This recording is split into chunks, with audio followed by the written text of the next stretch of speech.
Coming up on this episode of Nintendo Cartridge Society, we skip ahead 5 years into the future just so we can travel 5 years back to the past. To break my spell, come back with a powerful weapon. So the Nintendo Cartridge Society comes back with a powerful weapon with you.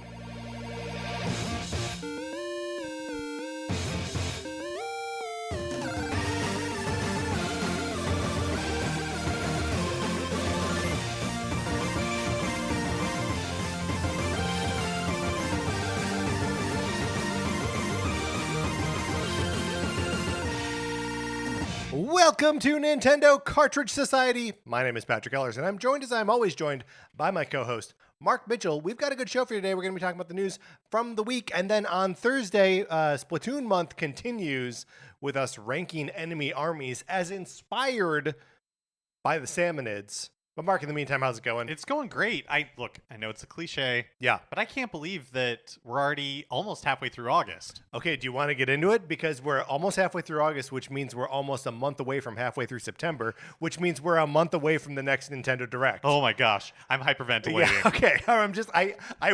I checked with you to see if you were ready. I didn't wait for your answer. But I did.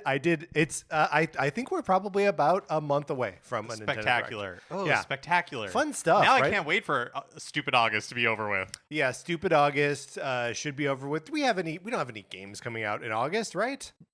Do we have any games coming September out in August? is not from Nintendo. Yeah. I don't believe we have any September's August games. Fire Emblem. Yeah. October is Wii Sports. Switch Sports. We Resort. both did it. Yeah.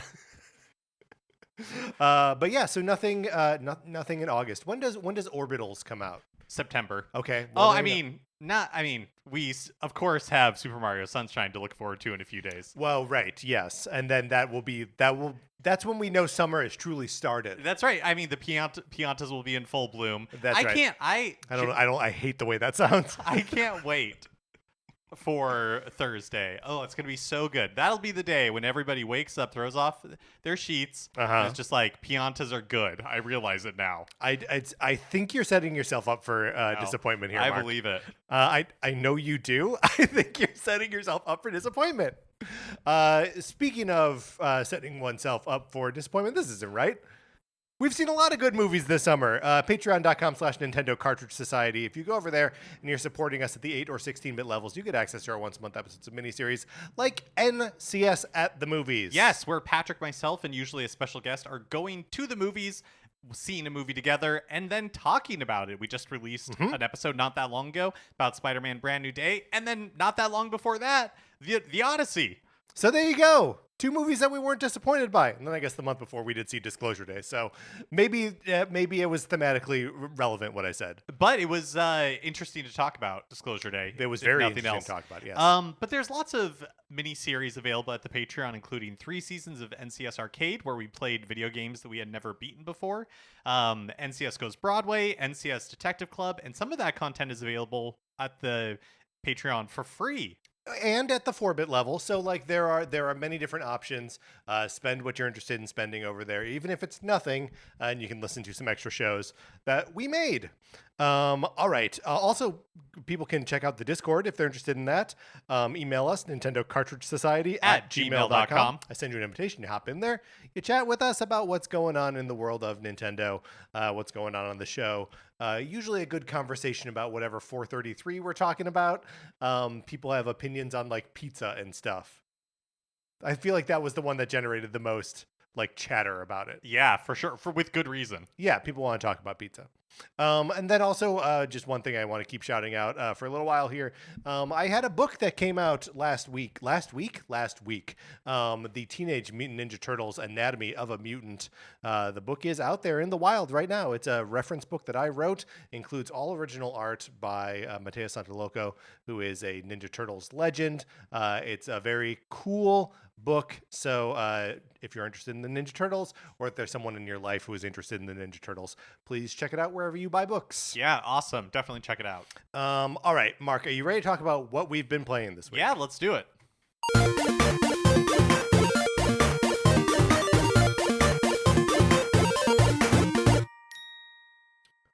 So, Mark, last week we did our full conversation about Splatoon Raiders. Yes. Yep. And at that time, you and I had both rolled credits on the game, and maybe like did a little bit of dabbling in like some of the post game stuff. But I have gone back into it in kind of a big way. Oh, awesome. So there are like 3 new islands that appear, and I have done everything on those 3 islands. And I'm a little bit tiptoeing because I don't know how much to like give away about how much game there is left after the credits. Yeah, yes. That's a fair point. Can I ask, what level are you? Have you reached level 50? Yes, Okay. I'm like 50 plus 6 now or something like that. And did you okay, so what does that mean? Okay, so you can continue to gain levels, you just don't get skill points from gaining levels anymore. Yeah. Okay, that makes sense. That Yeah. totally makes sense. And it's like a 2 point, I think, boost to attack and defense with each level now. And were you able to do all of the islands by yourself? How did that work out? Yes, I did all of those. I did all 3 of those islands in all 3 flavors of tanks by myself, and have only done like a little bit of calling in for help on the extra spicy. So everything that has a spicy version also has an extra spicy version, which is just that much more difficult. Some of them are still like the level that they display is 80. And I'm so far away from that I'm like, Jesus. But so I'm working through these things when I can. There's also, the like end of the game as you go down into this dungeon. There are additional floors below that you can keep going down. And so I've done a bunch of those too. And I'm doing the thing where I am swapping out the weapon bonuses on my 5-star weapons and, building these builds that have like gadgets from multiple different tank types together, and really going crazy with Splatoon Raiders because it rocks. That's the game so fun. is so good. Yeah. And it's become like a little bit my like idle game, where I'm just like, I've got half an hour. I want to just like listen to a podcast or something, and I can just put Splatoon on and just like have the best time and be like so engaged. So yeah, I'm loving that. I don't know that I'm going to be able to like 100% this game, just because I think like the end game grind gets really slow. But I want to get down deeper into that dungeon. Oh sure, what's down there? I think another bad guy. That's exciting. Yeah, That's exciting. It's very exciting. Have you gone back to it at all? No, I actually turned my attention back to Indiana Jones and the Great Circle. Let's hear about that. Because I just knew it was one of those games that if I did not like get back into it, I would leave it behind. So I completed it. I finished Indiana Jones and the Great Circle over the weekend, and overall, Sorry, how many like AAA style games does that mean you've finished? This year.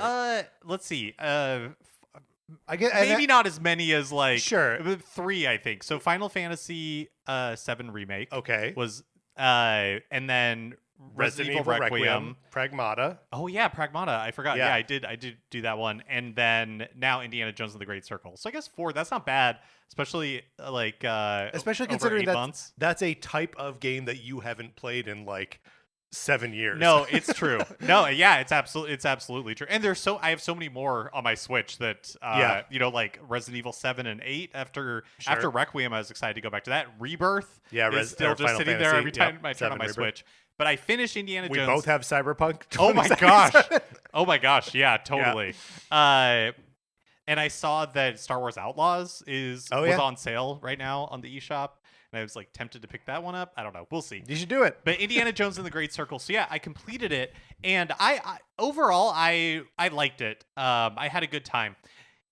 The second and third areas in the game, I felt like were the worst. They were kind of like a slog. Okay, I felt like to get into. First is Vatican. Second is Pyramid. Is like Giza. Okay. And then the third one is a little more linear, but it's in like Nepal. It's in the Himalayas. Yeah, sure. Because the game, so the first 2 areas are a little bit more open, and then there are a couple of areas that are pretty linear, and then another area that's kind of open, and then the game is like then like one more area that's pretty linear.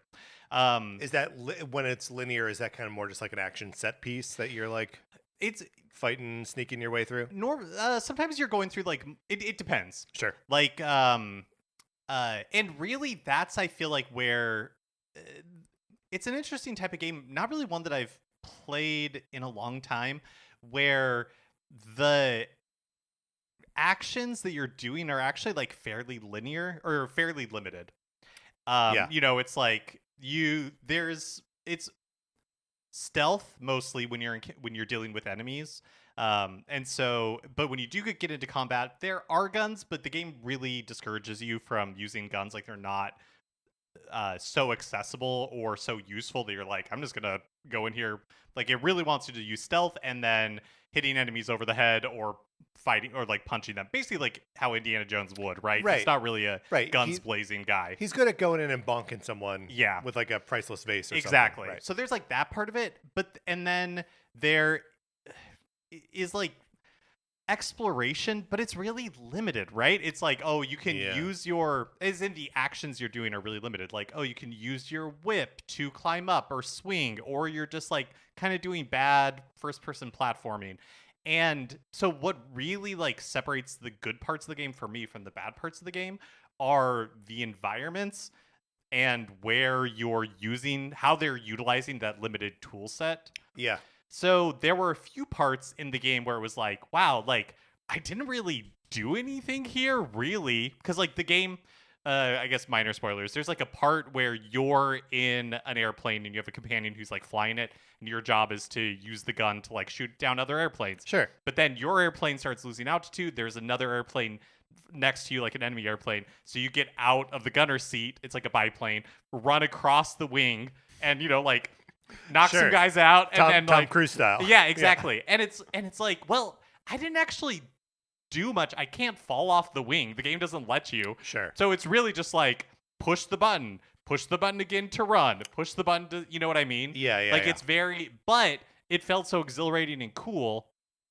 But then there are other parts of the game where it's very technically similar, where it's just like push this button, he runs, push this button, he punches. Like it's very like linear and narratively driven in that way. Yeah. But you're just like, this is boring. And I mean, it sounds a little bit like the Uncharted problem, frankly. That like there is a little bit like when there is a scripted action sequence. Yeah, you've got like a little bit of like just the teeniest bit of like freedom in how and when you push those buttons, but like for the most part, you're just like you're dodging out of the way by pushing the dodge out of the way button. And then every now and then it's like, well, now I just got to like walk a little bit and like hold a torch. Yes. And like crouch under a thing and Yeah. And so there were parts, especially in the early going of the game, where I was like, ugh, this sucks. But the later, just because it's like, yes, I'm doing the same things I was doing before, but it's boring this time for whatever reason.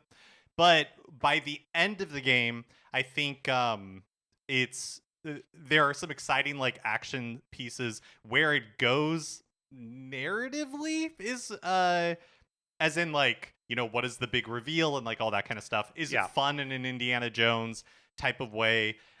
The other thing the game does that drove me crazy is that it puts you in these sequences where it's not a cutscene, but you're just like, now you're in the sand and people are going to talk for like 4 minutes while you can't do anything. You can't even wander around. You're just like, for like narrative reasons, it's like you're trapped or whatever. And so it's just like, why are you doing this to me? Why present this way? Yeah. Boring. This is so like, but all of those gripes aside, by the end of the game, I definitely think it saves the best for last. I was having a lot of fun. I was pretty satisfied where it all went. Can we map out like the nature of the climax, like using previous Indiana Jones movies as like a rubric? Sure. Well, I mean, there's like these MacGuffins that they are searching for. Well, the other thing is that the game is so long compared to like a movie. Yeah, totally. That there are so many kind of like repetitive beats where something pretty fantastical happens, but they have to be like, basically ignoring that this incredible Right, thing yeah, happened sure. because like Normally, there's still like normally 6 they hours save that. of this to They go. save that for like the end of the movie, right? Yeah. Like Raiders is like, oh, by the way, God is real, and then Temple of Doom is like, by the way, demons are real. Like Last Crusade, I guess, is like Christ was real, right? Yeah, I and guess this so. like Crusader Knight is also real. Uh-huh. 4 is interdimensional aliens are real, and 5 is time travel is real. Yeah, and this one is definitely is kind of in some ways an amalgamation of a few of those beats, right? Like goblins are real. no, like leprechauns are no, real. like there's like God and not really not time travel, but Okay. you know, there's just like a bunch of like things like that. But I felt like it all paid off pretty well, and was enjoyable. I'm glad I played it. I have no interest in playing the like DLC, the Order of Giants or the Order of the Giants. Sure. Because I feel like I've had my fill. I think it's called They Might Be Giants. Oh, right, yeah, of course. But because I feel like I've had enough of that experience. Yeah, I getcha. But I'm glad I played it. So that means you now have like a gap in your like single player narrative action Yeah, that's game. right. I mean, like I said, I have a couple that I could turn to. I want to get back to this is not a single player like narrative action game, but I do want to get back and finish Meetup at Bellabelle Park. There's still a bunch of those like levels I never did. And I have a few things like the Paranorma Site sequel that I started but never like finished. Like, Curse of the Curse Mermaid. of the Mermaid, I think. I need to get back to that.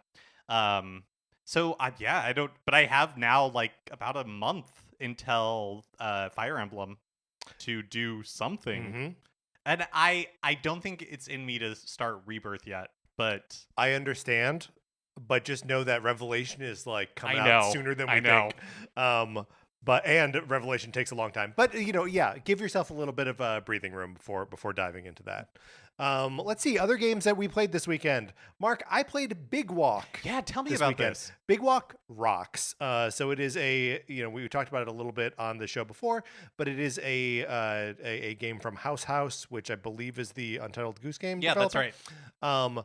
That is an expressly multiplayer online experience. They do not want you playing it like within the same like earshot of each other, or being able to see each other's screens, or even to be using like a video chat or other chat of any kind, because it has that proximity chat. So like you have to be physically near your friends when they're speaking in order to hear them. In the game. In the game, yes. And so like it is, you just play these like weird little, like they're not quite stick figures, but they're just like, they're made of like 3 balls, and like their face is just like an eyes with like a little beak that pulsates when you're speaking.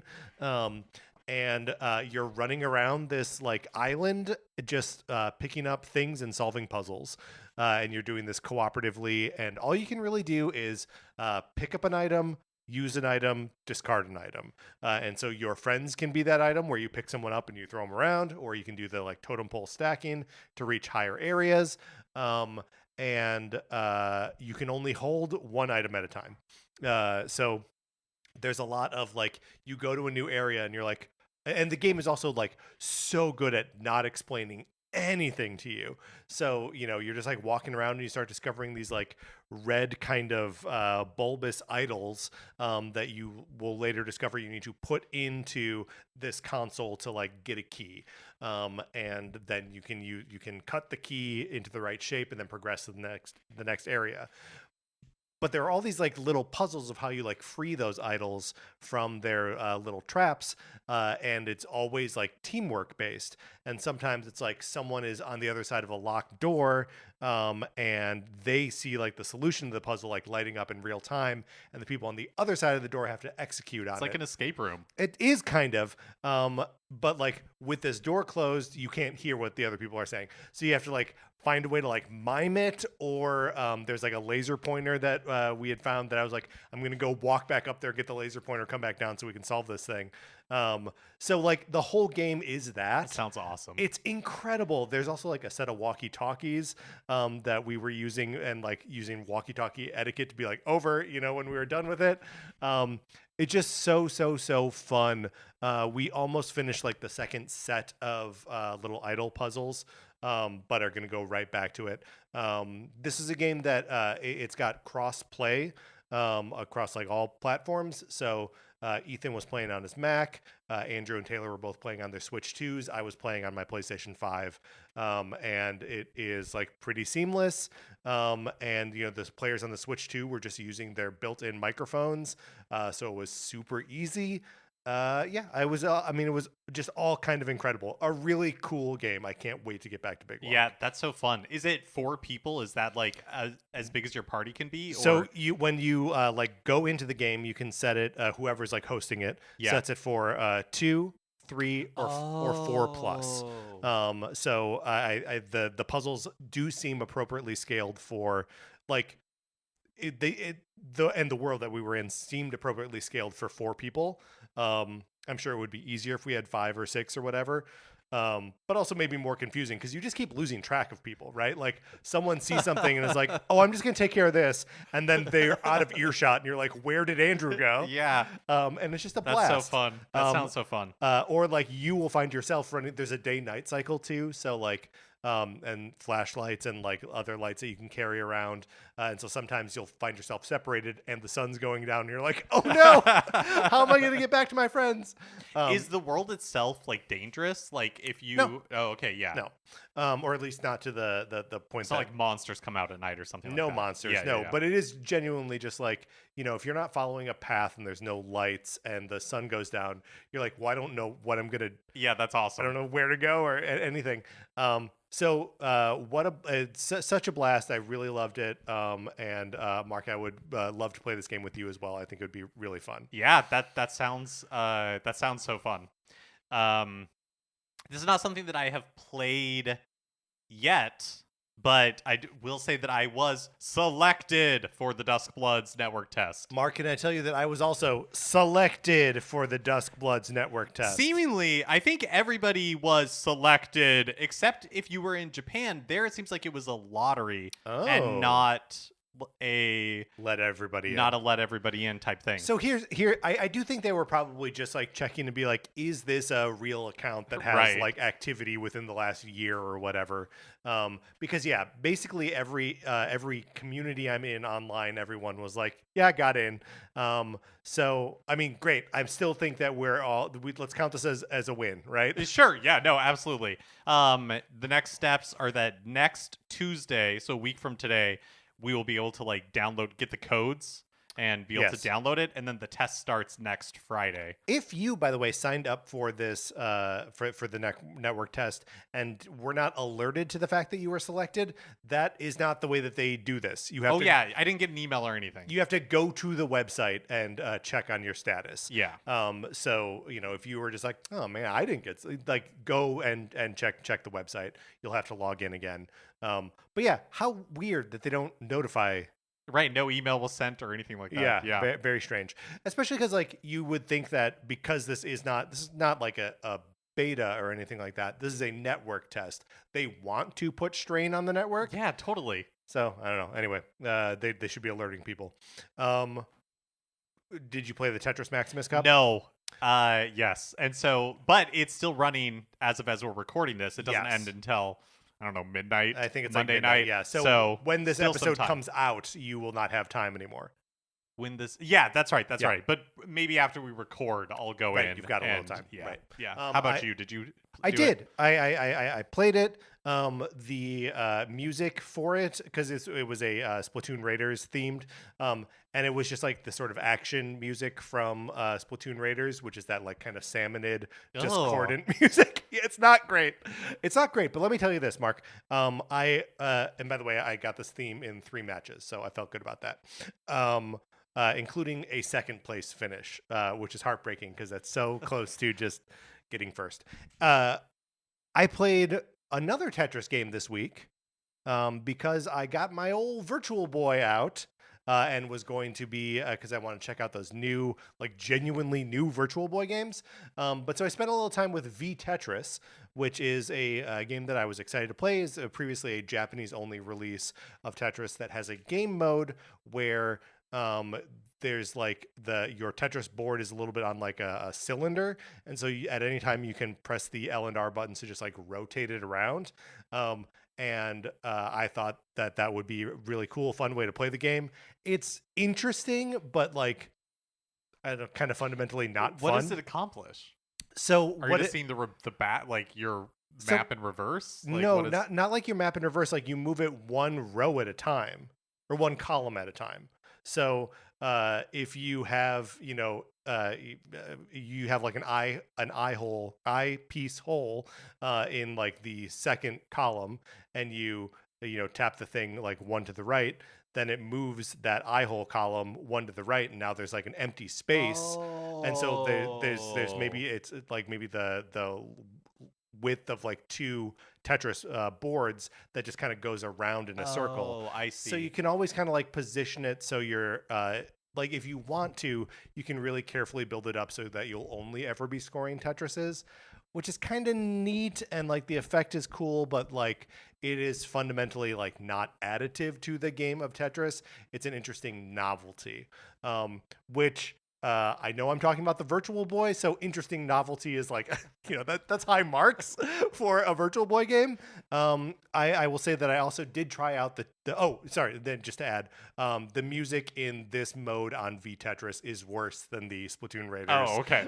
theme. It has this like, every now and then like a video game, especially from like that era, like Game Boy or NES or something, would have just like a sound effect that's like just a little bit too distorted and high and like grating. Yeah, it's like biting tinfoil. Yeah, this it has like a repeated like ostinato pattern on this biting tinfoil sound. Awful. But you can mute that, no problem. So I also played Zero Racers, which is the sort of sequel to F-Zero, that is presented in like a wireframe. And as far as I could tell, like didn't have any of the F-Zero specifics. There's no Mute City or anything like that, and none of like the characters. But the cars do look like F-Zero cars.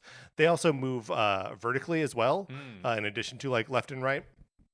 Kind of not a lot going on in this game, and yet it is still quite difficult. It adopts a 2-stick control scheme, because the Virtual Boy had the 2 D-pads on it. So like one of them is like left and right turn, and the other one is left and right slide. So I think using like the L and R buttons from like the Super NES version of F-Zero. I played a couple races with this. I'm not the biggest F-Zero fan to begin with, so like I was never really gonna latch on. This didn't change my mind on that. Again, an interesting novelty. D-Hopper. This is a game that was developed by Intelligent Systems, that was totally finished, and they just didn't put it out.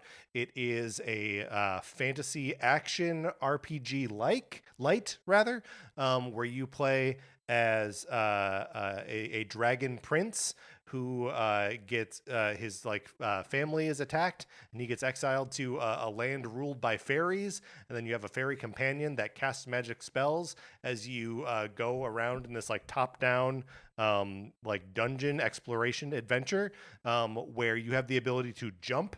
And when you jump like straight up towards the camera, revealing more levels of areas to explore. Oh, that's cool.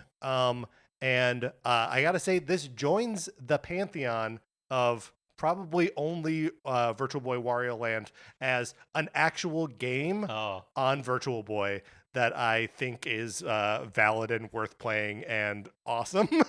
I had a ton of fun playing D-Hopper. I played it for like a little over an hour. Beat the first of the 4 like major areas. I don't know if there's like a turn later in the game. Probably not. They try to keep these things short. But I'm absolutely going back. I want them to add this like Prince Dragon guy to Smash in the future. Like I think it's a hidden, and by hidden I mean never came out, gem on the Virtual Boy. Oh, cool. Maybe I will have to check it out. I think it's I regret to inform everyone that it is worth checking out. Like I'm sorry, but this is an actual game.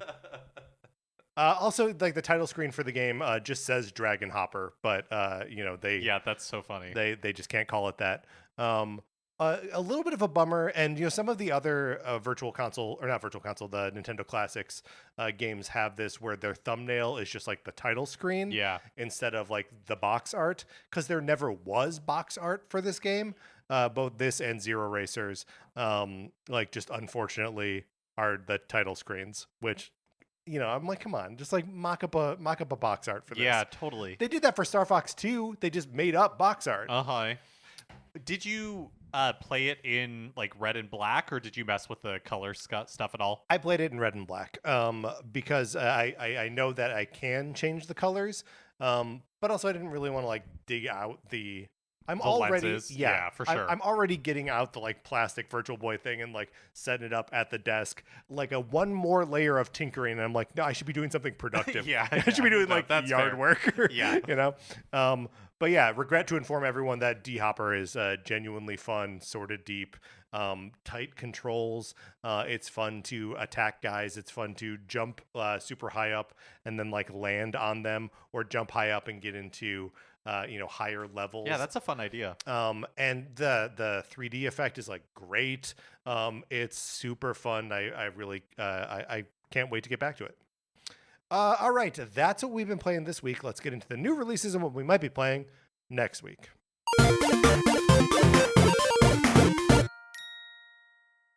First, let's check in with Nintendo Music. And last Thursday, I love checking in with Nintendo Music. there was a Fire Emblem Fortune's Weave Direct that we'll be talking about in just a little bit. And as part of that, they had a special release of 10 tracks from Fire Emblem Fortune's Weave. Sure did. And then normally for the past couple of months, we've been on Monday nights, we've been getting Mario Kart World free roam updates. But this week we got it on Sunday. I understand that there's a holiday in Japan this week. Yes. So we have free roam tracks from Super Mario Sunshine and Super Mario Odyssey. And again, I will just obligatorily say, what if this is the last week of these? Some week it's got to be. And it will be true at some point. Do you listen to any of the Fortune's Weave tracks? No, I didn't actually. I listened to a couple, and it was just like the normal, like kind of like battle themes and stuff like that. I didn't listen to the whole thing, so I might be wrong, but I didn't hear like a vocal track. Oh, Usually a Fire Emblem game has like a big like kind of operatic pop tune, and I didn't hear that yet. It may be in there, but just haven't encountered it yet. Yeah, if it's not in those 10 tracks, I fully believe that we're going to be hit with it at some point. Totally, with like a music video and everything. Yeah. Let's see. As far as new releases go, on tomorrow, Wednesday, August 12th, The Elder Scrolls 4 Oblivion Remastered is released on Switch 2. And then, of course, everybody has this circled on their calendar. They have like paper chains hanging above their bed every day. They're waking up and cutting off one more link. chain, right? Because on Thursday, August 13th, it is, of course, Super Mario Sunshine on Nintendo Classics. If you own a Switch 2 and are a member of Plus Expansion Pack, right? Yeah, you got it. Yeah. And then also on Thursday, Madden NFL 27 is officially released. If you are part of like Madden Plus, or I can't remember what they call it, but people have been playing the game for maybe like a week now. Oh, gotcha. But it is officially released on Thursday. How do you feel about this? About like split release dates like that for like people who buy like the special edition or are part of some kind of club getting access to a game 7 days early? Yeah, it doesn't bother me. I mean, if I was like, if they offered that for like Zelda, 100% I'm gonna totally pay whatever whatever you want me to pay. Yeah. So That's a good point. So yeah, totally fair play to them. Don't give Nintendo any ideas. I know. There's I mean they have to find ways to make NSO subscriptions more tempting. That is true. And they're blowing having Super Mario Sunshine in the chamber. Yeah, that's right. But anyways, but I think that's pretty much it for new releases. All right. Well, let us close this segment out then. Which brings us to a regular segment on our show. It's time for 433. In 1952, American composer John Cage wrote a piece called 433, wherein a performer or a group of performers didn't play their instruments for 4 minutes and 33 seconds. For the purposes of this show, our instruments are talking about Nintendo. So for the duration of one performance, 433, Mark and I will talk about something not at all Nintendo related, thus fulfilling the contract of the piece. Mark, you and I are still, I'm going to say summer pilled. Yeah, that's right. We're thinking about the summer. It's hot, Los Angeles. So let's talk about some summer movies, some summer blockbusters. Yeah, so what we're going to do is look at a list of top grossing summer movies. And then, now, originally, I was thinking we might guess what the top grossing movie of that year was, but that might be difficult because we would have to know what movies came out that year, which we may or may not be able to do. Sure, I get you. Well, yeah, maybe we just like pick a year and start talking about the highest grossing movies of that summer. Yeah, that sounds good. Where would you like to start? How about we start with 1998? Okay, we'll start with 1998. The highest grossing movie of summer 1998 was Armageddon. Mark, do you remember seeing Armageddon in theaters? I didn't see Armageddon. I did not see Armageddon in theaters. Would you have been just like a little too young for that? I think 'cause I was maybe. I would have been turning 16 this summer. Okay. So I think you were a couple years younger. I was a couple of years younger. Yeah. But like, no, I remember my older sister seeing it. Okay. And she definitely had the soundtrack, but I don't think I saw Armageddon. Everyone's sister had the soundtrack. But I don't think I saw Armageddon until it was on video. Also a good video release. Maybe even better, because then you can make out during it. Did you? That's what I was holding out for. Did you see Armageddon in theaters? I don't remember. Moving on to 1999, Star Wars Episode 1, The Phantom Menace. I saw this in theaters 9 times. I saw it 5.5, 4.5. Fell asleep during. It was like my sister's high school graduation. Yeah. And we went after the graduation. Good. It was like my dad, me, and my sister, and then not the one who graduated, but like my other sister. And then we left halfway through, or I fell asleep halfway through because it was like so late. But to like go into a midnight showing? Yeah, something like that makes sense. That. It felt truly like an event. I remember like I was like too tired in like school the next day and like fell asleep during a chemistry class. Well, this was the first like midnight movie big that like I'd blockbuster release that I had ever been to, and this was before like reserved seats. Yeah. So I had to line up early. I only got ticket. I think I saw it at like one of the like midnight showings the day it came out, only because my sister's friend had like stood outside, to get tickets. It was a really big deal. My friend's older brother did the same for us. Moving on to the year 2000, Mission Impossible 2. Now, I don't remember if I saw this in theaters. I was so excited for this because you were I really liked the first Mission Impossible, which is so.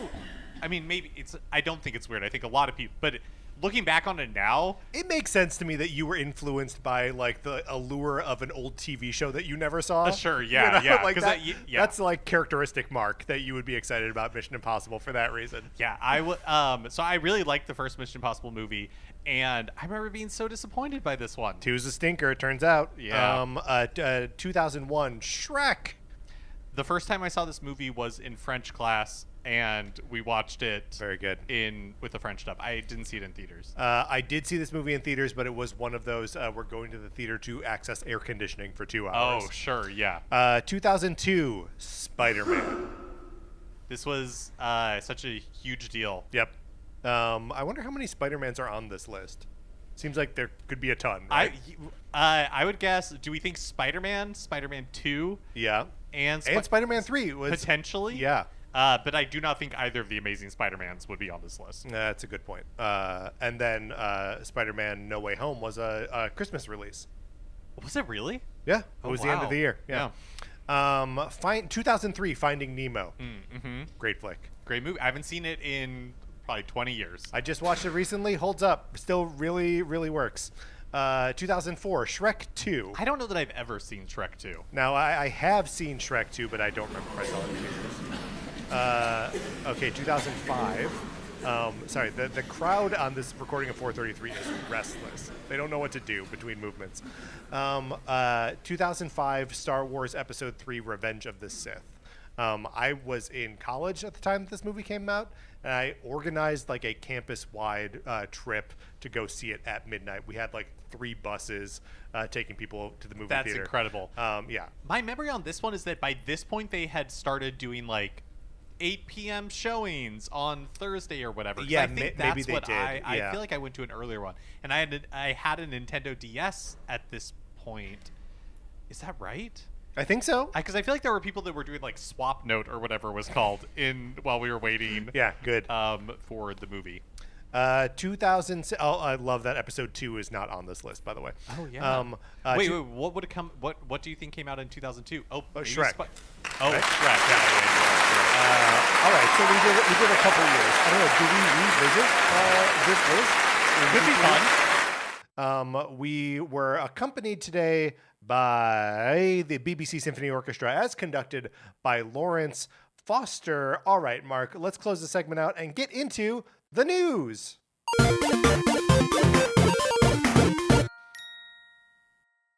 So last Tuesday morning, there was a Fire Emblem Fortune's Weave Direct. 20 minutes of information all about the game. I did not watch this live. It was happening, I think, at 6 a.m. Pacific time. I didn't watch it live either. I got to say, this is maybe the first time in years that there was a Nintendo Direct of one form or another that I have not watched live, and that no one in our Discord was talking about it in the Nintendo Direct Live channel. Yeah. I think we were all just like, great, I'll catch up with it later. Right. Which, I have to say, for me, as somebody who loved Three Houses, I loved what this Direct showed off when I finally got around to watching it a few hours later. But yeah, my excitement for this game is much higher than it was initially. Like, I thought, Fire Emblem, always interested, but I really loved Three Houses. Right. And this seems right, kind of like in that vein. Well, I'm curious because I didn't feel that I was getting very strong Three Houses vibes from what they showed off in this.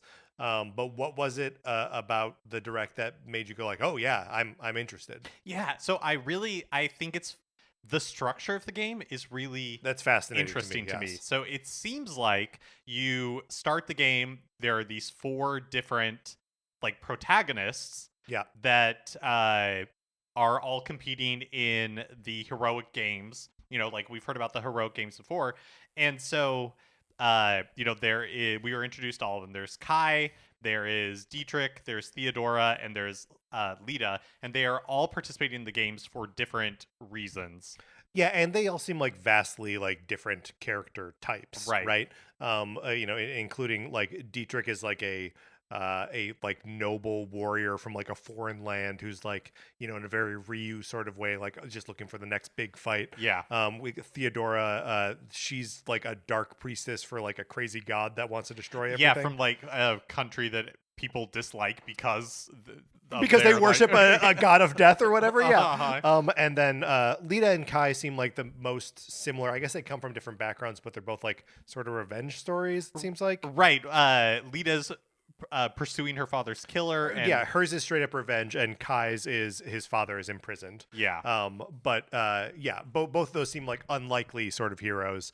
But yeah, so they have their adventures during the heroic games in the year 1449.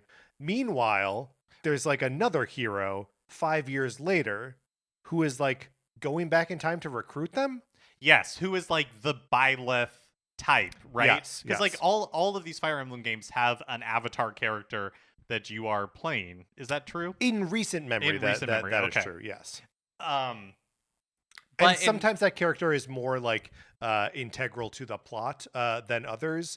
I would say that like Byleth and Alir are sort of, from the last 2 games, are kind of examples of the most like, you can project whatever you want onto them, and it's fine. Their character doesn't matter that much outside of what you make them do. Whereas I would say in older games like Fates or Awakenings, that those characters have like specific traits and like destinies and stuff like that. And we don't know for sure yet, but this wasn't in the Direct, but we did see afterwards that you have the ability to customize your avatar a little bit, like Okay. when you become that protagonist. So it makes me think maybe it is more in the vein of Alear or Byleth, where they're more of a blank slate that things get, Yeah. projected onto. What did you think of the character design of the hero from 5 years in the future? I don't even remember really. But again, you're able to customize it, so Sure, it can be fair whatever enough. you want. If you actually, I don't know if this is an option. If I but want that Colgate but I hair. hope it is. I hope it is an option where they're like red and blue hair. Yeah. If you want it, it's a Fire Emblem thing, staple now. But no, I thought like having the 4 different heroes seemingly at like the beginning that you're doing that. I thought it was cool. That reminds me very much of, like 3 houses and you picking a house that Right. you're following. But what's interesting about this is they showed off the ability for you to play all 4 of those like in one run through. So you can switch between, seemingly. Yes. You can switch between perspectives. And so I don't know if that makes it a really long run through or if that each person's like story is not that long before you get into the time jump. It's a good question. Or if like they all experience certain events, and so like you would only be with one of them through that triggering that event, and then like you just do it again and it's the same battle, Right. But just from one of the other perspectives. What's interesting is like when they showed off the game's true protagonist, which is what they're calling this character in the future, they say your story starts here. Right. So I almost wonder if you start the game there, use that protagonist character to select which of these 4 perspectives of the past you're going to Start with at least. start with, yeah. And then like that you would battle your way through those individual stories in the past to then recruit them to fight your battle against Balor, the demon god, in the future. I did see some speculation that maybe that is the way the game is structured because Sothis is from 3 Houses is featured in this game. Right. Who is like something of a like priest / also deity. Right. Like the leader of a religion, is she a figurehead or is she an actual god? But she like grows up. Right. In 3 Houses, but in this version she's still young, and so I think the speculation is that maybe the game opens in the past and you are basically time traveling to the future, and then again I don't know how the time stuff is going to work. I mean, the thing is, the time travel such as it is 5 years. Like it's minuscule, right? It's like a normal Fire Emblem time jump, but like there's time travel wonkery to it. So I'd like that there's like 4 protagonists whose stories you follow, and that there's like this time jump.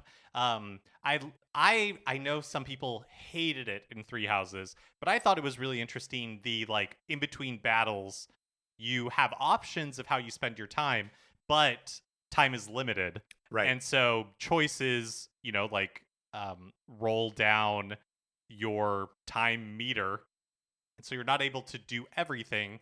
That is again featured here. Right, and you can go off on like little side adventures. You can do the sort of like combat training or skill training stuff.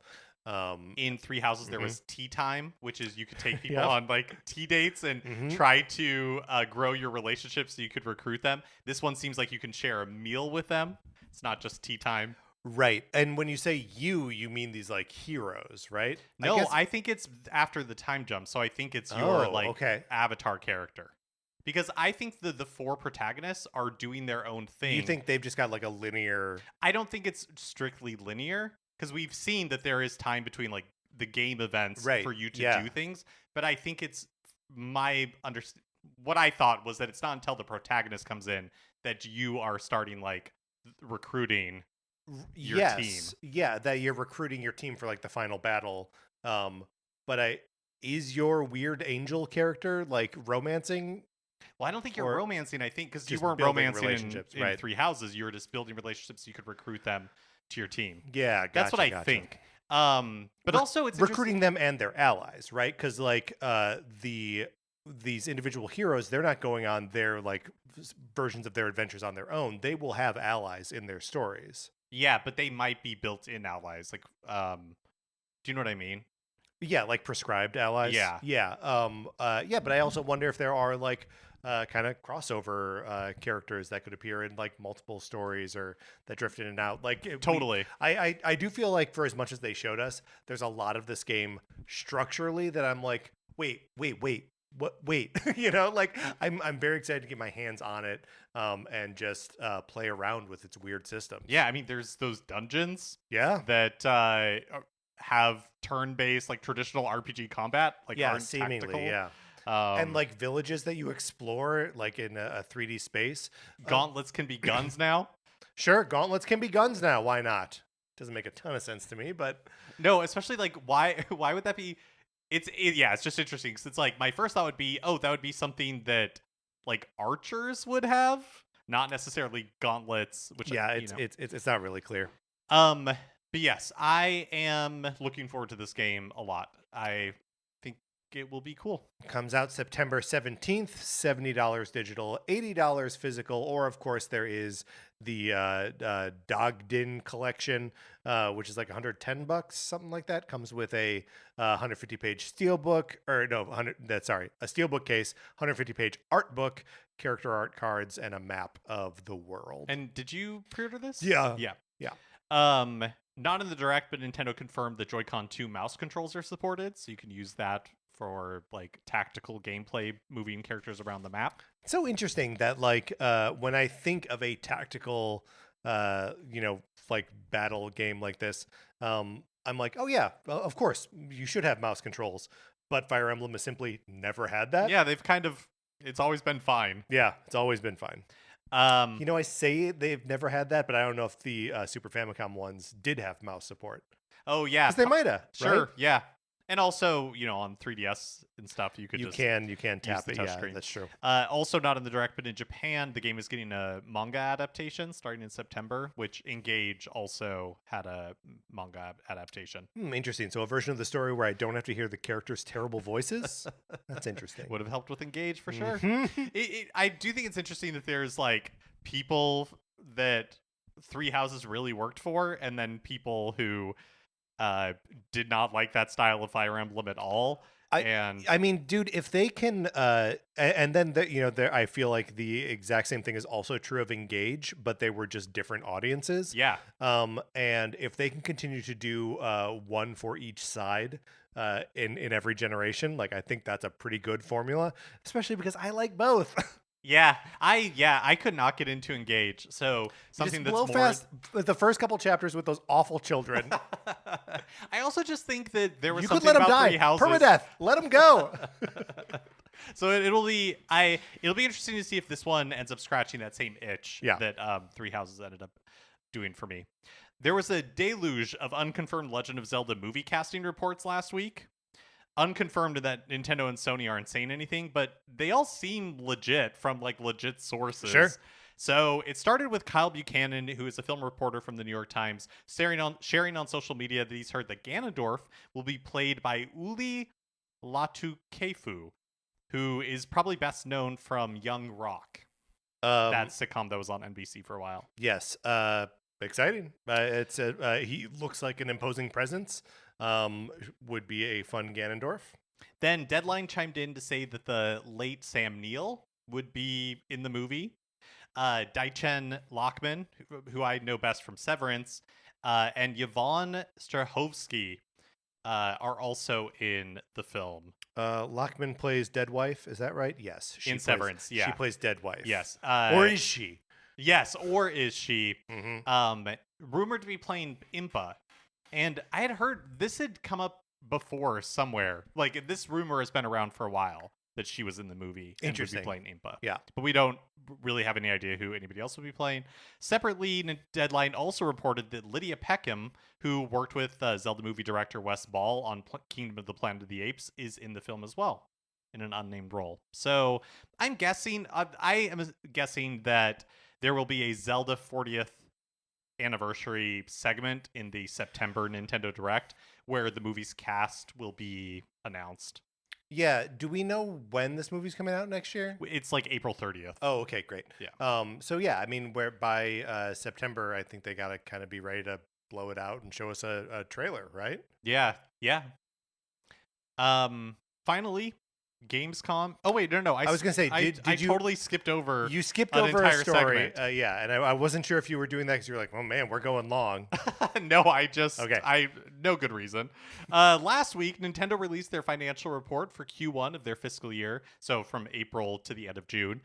The Switch 2 sold another 3.82 million systems, so it's now at 23.68 million sold total. Remains the fastest selling home console of all time, not just Nintendo, just like of all time. Has now outsold the lifetime sales of the GameCube. So it does. I mean, I know that we've read this a couple times. That fastest selling home console of all time. Does that feel right to you? Does it feel like Switch 2 penetration has gotten that, like it's happening that quickly? I'm asking for just like a vibe check. Yeah, I here. don't know how I would judge. Right. Because I mean, you know people. But I surround myself with people Yeah. who all own a Switch and And possibly a Switch 2. Right. Well, so my for the purpose of playing Big Walk this weekend, Andrew bought a Switch 2. Oh, okay. And got Mario Kart World and Pokopia. I've seen him playing a lot of Pokopia, which I was like, he will have a great time with that. But so for me, it is now starting to be like, okay, like the people in my life who don't always like jump onto like the next hottest thing are getting Switch 2. So yeah. And I wonder if we're also just seeing like a little bit of an uptick here before the price increase. Right, because that's September 1st. Yeah, it's coming up real soon.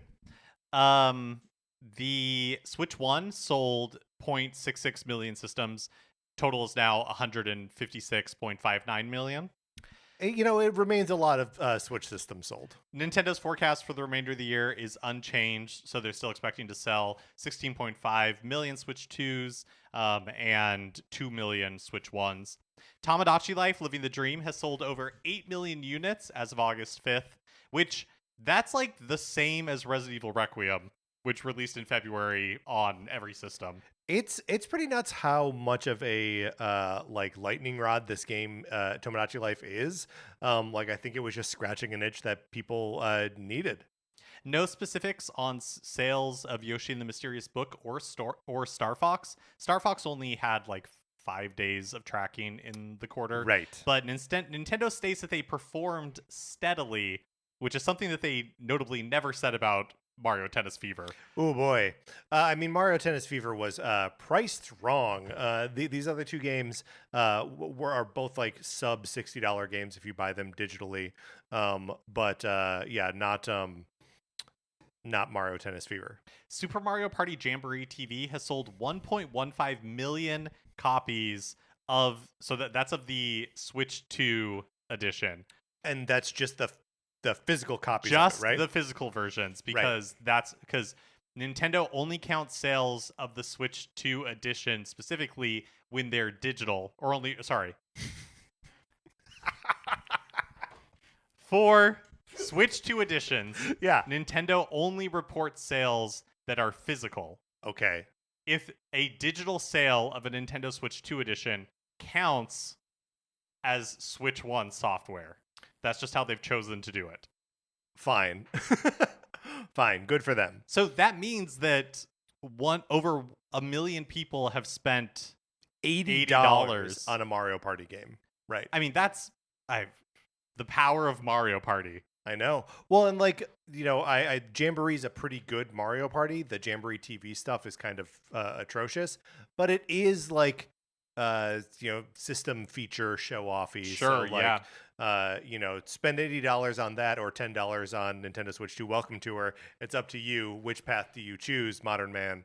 So like my purchasing of the DLC pack to upgrade my Jamboree to Jamboree TV did not count towards this 1.15 million. That's right. Yeah. Fascinating. This is the second Switch 2 edition to have sales reported of over 1 million after Pokemon Legends ZA. Very good. Okay. I think I'm not skipping over. Oh, go ahead. No, I just want to. Obviously we've Star Fox only out for a couple days, so it's not likely that they would have like a million sales, whatever, to report on that. But the fact that Yoshi's not appearing in there, sort of interesting. I don't know. I'm just like wondering how like the new stuff is doing in this period. Like Tomodachi Life had this big explosion, and like Pocopia like did really well too. But it's just kind of like I don't know. Are we all just waiting on Ocarina of Time? Yeah, it's hard. I agree. It's hard to gauge because we were so used in the no. We were so used to in There you the go. Switch era. In the Switch era, we were so used to Yes. games selling 10 million copies. Yeah, they were just like exploding. Yeah. Um, But that really wasn't until like year 3 or 4 that started happening. I guess 4 would have been 2020, right? right. I mean, definitely by year 3 because or year 2 because that's when Luigi's Mansion 3 was released. I think of that as year 3, right? Because 2017 is year 1, and Luigi's Mansion is 2019. Oh, okay, sure. So and at pretty early, the Switch comes out early in 2017. So,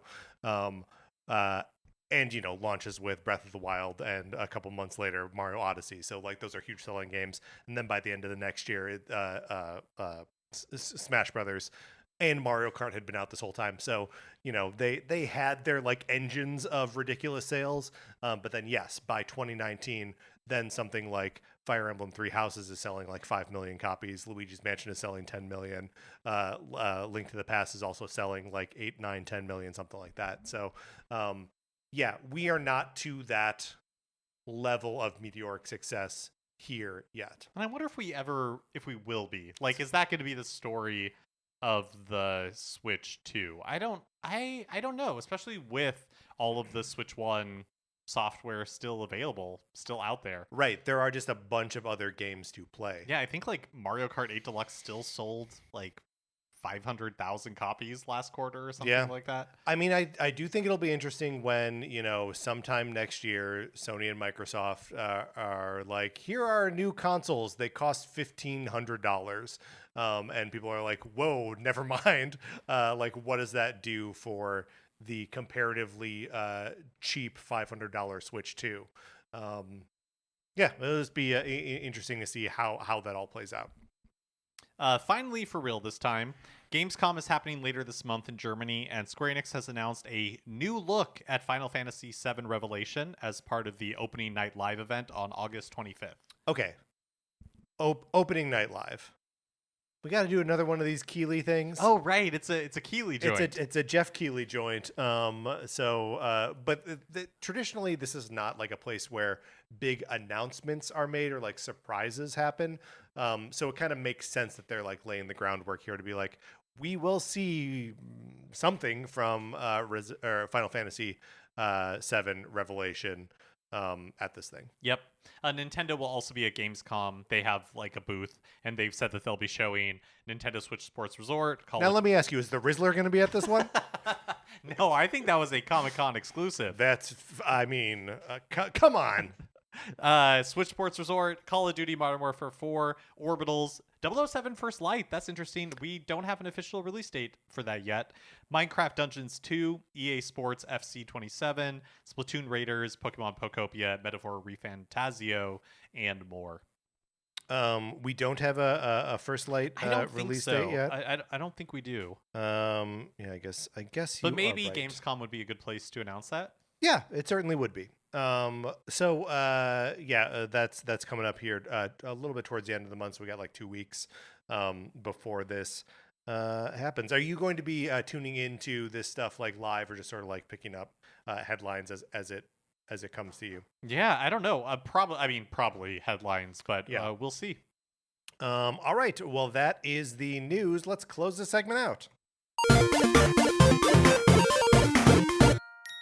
All right, that is going to do it for this episode of Nintendo Cartridge Society. If you are not in our Discord, you should be. Email us. We'll send you an invitation. Mark, I saw that you were like Googling something. I was just looking to make sure. I think there's a rumor for the release date of 007 First Light that's in September, but I don't think a date has been officially announced. I was also doing a little Googling to see if there was a date, and I agree. I don't think there is yet. But, at some point it'll come out. Discord. Anthony DeLuca made our logo. Our theme music is provided by 8BitBetty. You can get more of his music by going to 8BitBetty.com or by listening right now. For my co-host, Mark Mitchell, this is Patrick Ellery saying thank you for listening.